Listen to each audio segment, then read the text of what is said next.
విజయవాడ నగరం కొత్త హంగులు అద్దుకుంటుంది. సిటీలో టూరిజం అభివృద్ధికి కూటమి ప్రభుత్వం ప్రత్యేక చర్యలు తీసుకుంటుంది.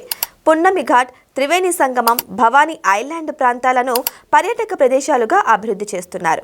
బెజవాడ బస్టాండ్ నుంచి కనకదుర్గ దేవాలయం, పున్నమి ఘాట్ మీదుగా భవానీ ఐలాండ్ వరకు రోప్వే నిర్మాణానికి ప్రతిపాదనలు సిద్ధమయ్యాయి.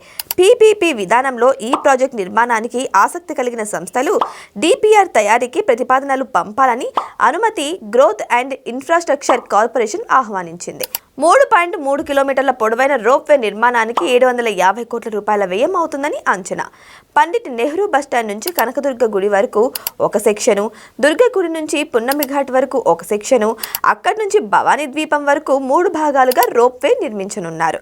మొత్తం 4 స్టేషన్లు నిర్మిస్తారు.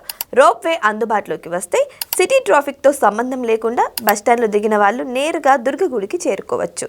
కృష్ణానది తీరంలో ఉన్న భవానీ ఘాట్ లేదా పున్నమి ఘాట్, భవానీ ఐలాండ్ వెళ్లాల్సిన వాళ్ళు రోప్వే ద్వారా త్వరగా తమ గమ్యస్థానాలకు చేరుకోవచ్చు.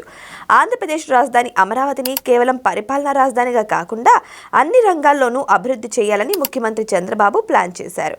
ఈ ప్రణాళికలో పర్యాటక ప్రాంతాల అభివృద్ధి కీలకమైంది. మాస్టర్ ప్లాన్లో విజయవాడ సిటీ కూడా సిఆర్డీఏ పరిధిలోకి వస్తుంది.